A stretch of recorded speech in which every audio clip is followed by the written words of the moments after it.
প্রিয় দর্শক ও শ্রোতাবৃন্দ, আসসালামু আলাইকুম ওয়া রহমাতুল্লাহ। আশা করি ভালো আছেন। বিশ্ব নবী সাল্লাল্লাহু আলাইহি ওয়াসাল্লাম এর জীবনী সিরিজের প্রথম পর্বে আপনারা জেনেছেন তার জন্ম থেকে ৪০ বছর বয়সে নবুয়ত প্রাপ্তি পর্যন্ত বিভিন্ন ঘটনা। সিরিজের এই দ্বিতীয় পর্বে আপনারা জানতে পারবেন নবুয়ত প্রাপ্তির পর নবীজি সাল্লাল্লাহু আলাইহি ওয়াসাল্লাম এর তাওহীদের দাওয়াতি কার্যক্রমের বিভিন্ন ঘটনা সম্পর্কে। বিস্তারিত জানতে চ্যানেলটি সাবস্ক্রাইব করুন এবং ভিডিওটি না টেনে শেষ পর্যন্ত দেখুন। হেরা গুহায় প্রথম ওহী নাজিলের পর কিছুদিন ওহী বন্ধ থাকে। এই সময়টি নবীজি সাল্লাল্লাহু আলাইহি ওয়াসাল্লাম এর জন্য ছিল অত্যন্ত কষ্টের। তিনি ভাবতেন হয়তো আল্লাহ তার প্রতি অসন্তুষ্ট হয়ে তাকে ত্যাগ করেছেন। কিন্তু তারপর আবার ওহী আসে। সূরা দোহায় আল্লাহ প্রভাতের এবং গভীর রাতের শপথ করে বললেন, দিনহা ওয়াল লাইলি ইজা সাজা মা ওয়াদ্দাকা রাব্বুকা ওয়ামা কালা, অর্থাৎ হে মুহাম্মদ, প্রভাতের শপথ এবং রাতের যখন তা গভীর হয়, আপনার রবও আপনাকে পরিত্যাগ করেননি এবং অসন্তুষ্ট হননি। এরপর তিনি শুরু করলেন গোপন দাওয়াতের কাজ। নবীজি সাল্লাল্লাহু আলাইহি ওয়াসাল্লাম প্রথমে শুধু কাছের মানুষদের ইসলামের দাওয়াত দিতে থাকেন। ইসলামে প্রথম মুসলিম হলেন খাদিজা রাদিয়াল্লাহু আনহা, ছিলেন প্রথম মুসলিম নারী। হযরত আবু বকর রাদিয়াল্লাহু আনহু ছিলেন প্রথম মুসলিম পুরুষ। প্রথম মুসলিম বালক ছিলেন হযরত আলী রাদিয়াল্লাহু আনহু, বয়স মাত্র ১০ বছর, এবং যায়েদ ইবনে হারিস রাদিয়াল্লাহু আনহু, সে ছিল নবীজির একজন মুক্ত দাস। হযরত আবু বকর রাদিয়াল্লাহু আনহু ছিলেন অত্যন্ত প্রভাবশালী ব্যক্তি। তার দাওয়াতে ইসলাম গ্রহণ করেন উসমান রাদিয়াল্লাহু আনহু, তালহা রাদিয়াল্লাহু আনহু, সাদ ইবনে আবি ওয়াক্কাস রাদিয়াল্লাহু আনহু, আব্দুর রহমান ইবনে আউফ রাদিয়াল্লাহু আনহু সহ আরও অনেকে। ৩ বছর এভাবে গোপনে দাওয়াতের কাজ চলে। আরকাম ইবনে আবিল আরকামের বাড়ি ছিল মুসলিমদের গোপন মিলনস্থল। সেখানে তারা নামাজ পড়তেন এবং কুরআন শিখতেন। এভাবে নীরবে গড়ে উঠছিল এক বিপ্লব। ৩ বছর পর আল্লাহর নির্দেশ এলো, আপনি প্রকাশ্যে প্রচার করুন যা আপনাকে আদেশ করা হয়েছে এবং মুশরিকদের থেকে মুখ ফিরিয়ে নিন। সূরা হিজর আয়াত ৯৪। নবীজি সাল্লাল্লাহু আলাইহি ওয়াসাল্লাম সাফা পর্বতে আরোহণ করে উচ্চস্বরে ডাক দিলেন, ইয়া সাবাহা। এটি ছিল আরবদের জরুরি সমাবেশের আহ্বান। সব গোত্রের লোক জড়ো হল। নবীজি সাল্লাল্লাহু আলাইহি ওয়াসাল্লাম বললেন, আমি যদি তোমাদের বলি যে এই পাহাড়ের ওপাশে একটি বিশাল সেনাবাহিনী তোমাদের আক্রমণ করতে এসেছে, তোমরা কি আমাকে বিশ্বাস করবে? সবাই এক বাক্যে বলল, হ্যাঁ, আমরা তোমাকে কখনো মিথ্যা বলতে দেখিনি। এবার তিনি বললেন, তাহলে আমি তোমাদের সতর্ক করছি এক কঠিন শাস্তি সম্পর্কে। লা ইলাহা ইল্লাল্লাহ বলো, সফল হও। এতে উপস্থিত লোকেরা বিক্ষুব্ধ হল। নবীজির চাচা আবু লাহাব রেগে বলল, তাব্বাল্লাকা, তুমি ধ্বংস হও, এজন্যই কি আমাদের ডেকেছ? আল্লাহ তৎক্ষণাৎ সূরা লাহাব নাজিল করলেন। কুরাইশ নেতারা বুঝতে পারল এই নতুন ধর্ম তাদের ক্ষমতা, ব্যবসা ও সম্মানের জন্য হুমকি। তারা নবীজিকে প্রলোভন দেখাল। একবার উতবা ইবনে রাবিয়া এসে বলল, হে মুহাম্মদ, তুমি যদি সম্পদ চাও, আমরা তোমাকে মক্কার সবচেয়ে ধনী বানাবো। যদি ক্ষমতা চাও, তোমাকে নেতা বানাবো। যদি বিয়ে করতে চাও, মক্কার সবচেয়ে সুন্দরী মেয়ে দেব। শুধু এই ধর্ম প্রচার বন্ধ করো। নবীজি সাল্লাল্লাহু আলাইহি ওয়াসাল্লাম উত্তরে সূরা হামিম সাজদাহ এর প্রথম কয়েক আয়াত পড়লেন। এত সুন্দর ছিল যে উত্তা মুগ্ধ হয়ে শুনতে থাকে। শেষে সেজদার আয়াত এলে নবীজি সেজদায় গেলেন। উতবাও অনিচ্ছাকৃতভাবে সেজদায় চলে গেল। যখন প্রলোভন কাজ করল না, শুরু হল নির্যাতন। কিন্তু নবীজি সাল্লাল্লাহু আলাইহি ওয়াসাল্লাম কুরাইশদের সর্দার আবু তালিবের সুরক্ষায় ছিলেন, তাই তাকে সরাসরি মারা যেত না। তাই তারা দুর্বল মুসলিমদের উপর নির্যাতন শুরু করল। যেমন বিলাল রাদিয়াল্লাহু আনহু, তিনি ছিলেন হাবশী দাস। তার মালিক ছিলেন উমাইয়া ইবনে খালাফ। প্রচণ্ড গরমে তাকে মরুভূমিতে নিয়ে যাওয়া হতো। বুকে বিশাল পাথর চাপা দিয়ে বলা হতো, লাতুজ্জার নাম নাও, কিন্তু বিলাল শুধু বলতেন, আহাদ আহাদ, এক এক। আবু বকর রাদিয়াল্লাহু আনহু তাকে কিনে মুক্ত করেন। আম্মার ইবনে ইয়াসির ও তার পরিবার, তারা ছিলেন মুক্তদাস। পুরো পরিবারকে মরুভূমিতে নিয়ে যাওয়া হতো এবং নির্যাতন করা হতো। আম্মারের মা সুমাইয়া যখন ইসলাম ত্যাগ করতে অস্বীকার করেন, আবু জাহেল তাকে বর্শা দিয়ে হত্যা করে। তিনি ইসলামের প্রথম শহীদ। তার পিতা ইয়াসিরও শহীদ হন। নবীজি সাল্লাল্লাহু আলাইহি ওয়াসাল্লাম এই পরিবারের পাশ দিয়ে যেতেন এবং বলতেন, ধৈর্য ধরো হে ইয়াসির পরিবার, তোমাদের জন্য জান্নাতের প্রতিশ্রুতি।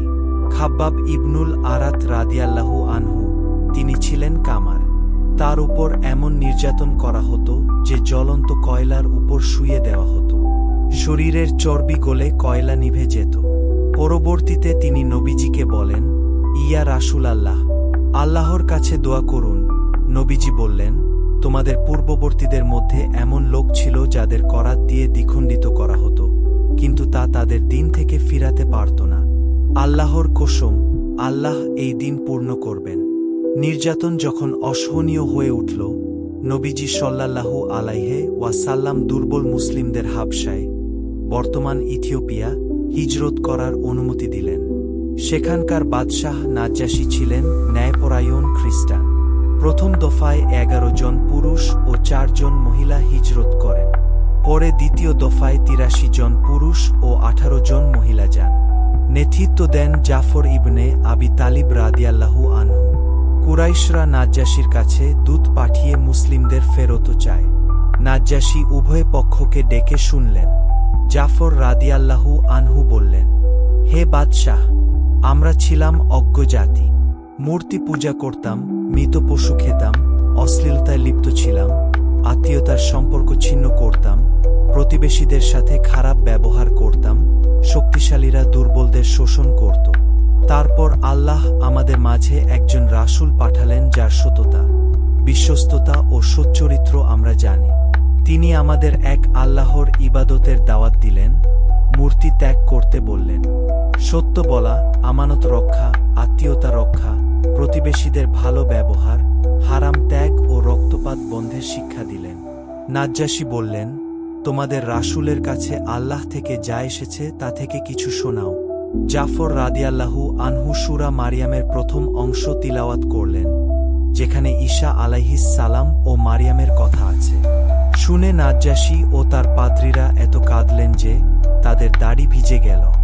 নাজ্জাশী বললেন, এই বাণী আর ঈসার বাণী একই উৎস থেকে এসেছে। যাও, আমি কখনো তোমাদের ফেরত দেব না। নবুওয়াতের ৬ষ্ঠ বছর। উমর ইবনুল খাত্তাব ছিলেন মুসলিমদের ঘোর শত্রু। একদিন তরবারি হাতে বের হলেন নবীজিকে হত্যা করতে। পথে এক ব্যক্তি বলল, আগে নিজ বোন ফাতিমাকে সামলাও, সে মুসলিম হয়েছে। রাগে উন্মত্ত হয়ে বোনের ঘরে গিয়ে তাকে ও ভগ্নিপতিকে প্রহার করলেন। রক্তাক্ত ফাতিমা বললেন, হ্যাঁ, আমরা মুসলিম হয়েছি, যা করার করো। উমরের হৃদয় গলে গেল। তিনি বললেন, তোমরা কি পড়ছিলে? তারা সূরা তহা তিলাওয়াত করলেন। শুনে উমর বললেন, কি সুন্দর কথা, আমাকে মুহাম্মদের কাছে নিয়ে চলো। আরকামের বাড়িতে নবীজি সাল্লাল্লাহু আলাইহি ওয়াসাল্লাম ছিলেন। উমরকে দেখে সবাই ভয় পেলেন, কিন্তু নবীজি বললেন, আসতে দাও। উমর ইবনুল খাত্তাব সেখানেই ইসলাম গ্রহণ করলেন এবং বললেন, ইয়া রাসূলাল্লাহ, আমরা কি সত্যের উপর নেই? নবীজি বললেন, অবশ্যই। উমর বললেন, তাহলে আমরা কেন লুকিয়ে থাকব? সেদিন প্রথমবার মুসলিমরা 2 কাতারে, একটি হামজা রাদিয়াল্লাহু আনহু এর নেতৃত্বে, অন্যটি উমর রাদিয়াল্লাহু আনহু এর নেতৃত্বে, প্রকাশ্যে কাবায় গিয়ে নামাজ পড়লেন। নবীজি সাল্লাল্লাহু আলাইহি ওয়াসাল্লাম বলেছিলেন, হে আল্লাহ, ইসলামকে শক্তিশালী করো আবুল হাকাম অর্থাৎ আবু জাহেল অথবা উমর ইবনুল খাত্তাব দ্বারা। আল্লাহ উমরকে বেছে নিলেন। যখন মুসলিমদের সংখ্যা বাড়তে থাকল, কুরাইশরা কঠোর পদক্ষেপ নিল। তারা একটি চুক্তিপত্র লিখল। সেই চুক্তিপত্রে ছিল 1, বনু হাশিম ও বনু মুত্তালিব গোত্রের সাথে কোনো ব্যবসা করা যাবে না। 2, তাদের সাথে বৈবাহিক সম্পর্ক স্থাপন করা যাবে না। এবং 3, তাদের কোনো সাহায্য করা যাবে না। এই দলিল কাবা ঘরে ঝুলিয়ে রাখা হল। বনু হাশিম ও মুসলিমদের শিবে আবু তালিবের উপত্যকা নামক এক সংকীর্ণ পাহাড় ঘেরা মরুময় নির্জন এলাকায় অবরুদ্ধ করা হল। 3 বছর এই অবরোধ চলে। এই অবরোধ এত কঠিন ছিল যে ক্ষুধায় তারা গাছের পাতা চামড়া খেতেন। রাতে শিশুদের ক্ষুধার কান্না শোনা যেত। বাইরে থেকে মাঝে মাঝে কিছু সহানুভূতিশীল লোক গোপনে খাবার পাঠাতেন। এই কষ্টের মাঝেও নবীজি সাল্লাল্লাহু আলাইহি ওয়াসাল্লাম দাওয়াত বন্ধ করেননি। অবশেষে কুরাইশদের কিছু বিবেকবান ব্যক্তি এই অন্যায়ের বিরুদ্ধে দাঁড়ালেন। হিশাম ইবনে আমর ও জুহাইর ইবনে আবি উমাইয়ার নেতৃত্বে 5 জন মিলে চুক্তিপত্র ছিঁড়ে ফেললেন। ততদিনে উই পোকায় পুরো দলিল খেয়ে ফেলেছিল। শুধু বিস্মিকা আল্লাহুম্মা অর্থাৎ তোমার নামে হে আল্লাহ অংশটুকু অক্ষত ছিল। এটা ছিল এক মুজিজা। অবরোধ শেষ হবার পরের বছরটি ছিল অত্যন্ত কষ্টের। নবুয়তের 10ম বছর। প্রথমে মৃত্যু বরণ করেন চাচা আবু তালিব। তিনি মুসলিম হননি, কিন্তু জীবনভর নবীজিকে রক্ষা করে গেছেন। মৃত্যু শয্যায় নবীজি সাল্লাল্লাহু আলাইহি ওয়াসাল্লাম তাকে কালিমা পড়তে অনুরোধ করে বলেন, চাচা, আপনি শুধু লা ইলাহা ইল্লাল্লাহ বলুন, যেন আমি আল্লাহর কাছে আপনার জন্য সুপারিশ করতে পারি। কিন্তু পাশে বসা আবু জাহেল বাধা দেয়। শেষ পর্যন্ত আবু তালিব তার পূর্বপুরুষদের ধর্মেই মৃত্যুবরণ করেন। এর মাত্র 1 মাস পর মৃত্যুবরণ করেন প্রিয়তমা স্ত্রী খাদিজা রাদিয়াল্লাহু আনহা। 25 বছরের সাথী, প্রথম মুসলিম নারী, সব সময়ের সমর্থক। নবীজি সাল্লাল্লাহু আলাইহি ওয়াসাল্লাম এত কষ্ট পেলেন যে এই বছরটিকে আমুল হুজন বা দুঃখের বছর বলা হয়। আবু তালিবের মৃত্যুর পর মক্কায় নিরাপত্তা কমে যায়। নবীজি সাল্লাল্লাহু আলাইহি ওয়াসাল্লাম তায়েফ গেলেন ইসলামের দাওয়াত নিয়ে। কিন্তু সেখানকার সর্দাররা অত্যন্ত খারাপ আচরণ করল। তারা শহরের দুষ্ট বালকদের লেলিয়ে দিল। তারা পাথর মারতে মারতে নবীজিকে শহরের বাইরে নিয়ে গেল। নবীজির পা থেকে এত রক্ত ঝরল যে জুতা রক্তে ভরে গেল। জায়েদ রাদিয়াল্লাহু আনহু নবীজিকে রক্ষা করতে গিয়ে মাথায় আঘাত পান। নবীজি সাল্লাল্লাহু আলাইহি ওয়াসাল্লাম একটি বাগানে আশ্রয় নিলেন। সেখানে বসে দোয়া করলেন, হে আল্লাহ, আমি আপনার কাছে আমার দুর্বলতা, সামর্থ্যের স্বল্পতা এবং মানুষের কাছে আমার অসম্মানের অভিযোগ করছি। হে পরম দয়ালু, আপনি দুর্বলদের রোগ, আপনি আমার রোগ। আপনি আমাকে কার কাছে সোপর্দ করছেন? দূরের কোনো শত্রুর কাছে যে আমাকে কষ্ট দেবে, নাকি শত্রুর কাছে যাকে আপনি আমার বিষয় ক্ষমতা দিয়েছেন? যতক্ষণ আপনি আমার উপর রাগান্বিত না হন, আমি পরোয়া করি না। জিবরাইল আলাইহিস সালাম এসে বললেন, আল্লাহ আপনার জাতির আচরণ দেখেছেন। এই পাহাড়ের ফেরেশতাকে পাঠিয়েছেন, আপনি আদেশ করুন। পাহাড়ের ফেরেশতা বলল, আমি 2 পাহাড় একসাথে মিলিয়ে এদের পিষে ফেলতে পারি।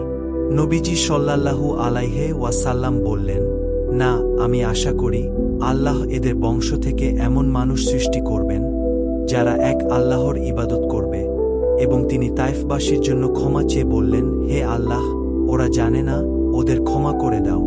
দুঃখের এই সময় আল্লাহ তার প্রিয় রাসূলকে বিশেষ সম্মান দিলেন। রজব মাসের 27 তারিখ রাতে নবীজি সাল্লাল্লাহু আলাইহি ওয়াসাল্লাম কাবার পাশে ঘুমিয়েছিলেন। জিবরাইল আলাইহিস সালাম বোরাক নিয়ে এলেন, এক অলৌকিক বাহন যা ঘোড়ার চেয়ে ছোট, গাধার চেয়ে বড়। এক পদক্ষেপে দৃষ্টি যতদূর যায় ততদূর যেতে পারে। প্রথমে তাকে নিয়ে যাওয়া হলো জেরুজালেমে মসজিদুল আকছায়। সেখানে সব নবীদের ইমামতি করলেন।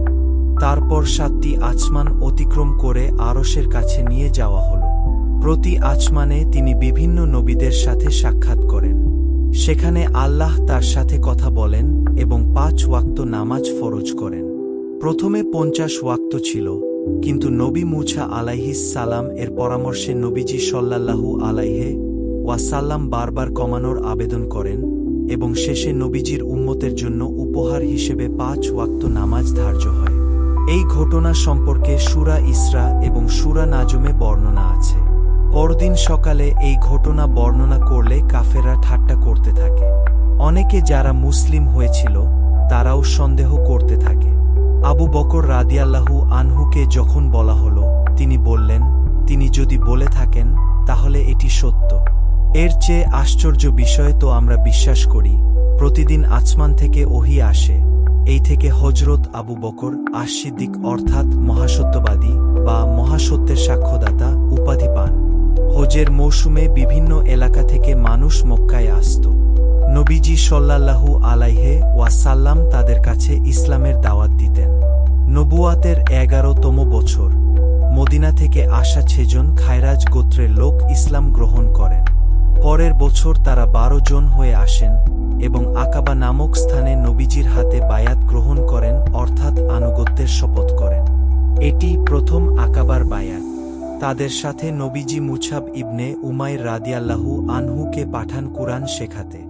মুছাব রাদিয়াল্লাহু আনহু এর চেষ্টায় মদিনায় ইসলামের ব্যাপক প্রসার ঘটে। উছাইদ ইবনে হুদাইর ও সাদ ইবনে মুয়াজ এর মতো প্রভাবশালী ব্যক্তিরা ইসলাম গ্রহণ করেন।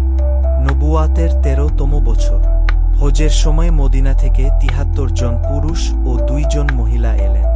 গোপনে রাতে আকাবায় মিলিত হলেন নবীজির সাথে। তারা শপথ করলেন, আল্লাহর সাথে কাউকে শরিক করব না, চুরি করব না, ব্যভিচার করব না, সন্তান হত্যা করব না, মিথ্যা অপবাদ দেব না, সৎকাজে অবাধ্য হব না এবং আল্লাহর রাসূলকে রক্ষা করব যেভাবে নিজেদের পরিবারকে রক্ষা করি। আব্বাস ইবনে উবাদাহ রাদিয়াল্লাহু আনহু বললেন, ইয়া রাসূল আল্লাহ, আল্লাহর কসম, আমরা যুদ্ধের লোক। আপনি যদি আমাদের কাছে আসেন তাহলে আমরা সবার সাথে শত্রুতা করব। আপনি কি পরে আমাদের ছেড়ে চলে যাবেন? নবীজি সাল্লাল্লাহু আলাইহি ওয়াসাল্লাম হেসে বললেন, না, রক্তে রক্ত, ধ্বংসই ধ্বংস। তোমরা আমার, আমি তোমাদের। তোমরা যার সাথে যুদ্ধ করবে আমিও তার সাথে যুদ্ধ করব। তোমরা যার সাথে সন্ধি করবে আমিও তার সাথে সন্ধি করব।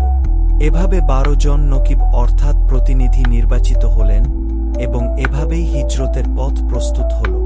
13 বছরের কঠিন সংগ্রাম, নির্যাতন, বয়কট, প্রিয়জন হারানো, অপমান সব সহ্য করে নবীজি সাল্লাল্লাহু আলাইহি ওয়াসাল্লাম এবং মুমিনরা ঈমানে অটল রইলেন। এখন সময় এসেছে নতুন জীবনের, নতুন শহরের এবং ইসলামী রাষ্ট্রের ভিত্তি স্থাপনের। প্রিয় দর্শক ও শ্রোতাবৃন্দ, বিশ্ব নবীর জীবনী সিরিজের এই দ্বিতীয় পর্বটি ভালো লাগলে ভিডিওটি লাইক করুন, শেয়ার করুন যাতে আপনার বন্ধুরাও বিশ্ব নবীর জীবনী সম্পর্কে জানতে পারে। আর কমেন্টে জানান আপনার মতামত। প্রিয় দর্শক ও শ্রোতাবৃন্দ, পরবর্তী তৃতীয় পর্বে থাকবে বিশ্ব নবীর হিজরত ও মদিনায় ইসলামী রাষ্ট্র প্রতিষ্ঠা সম্পর্কে। ভিডিওটি সহজে পেতে চ্যানেলটি সাবস্ক্রাইব করে সাথেই থাকুন। ধন্যবাদ।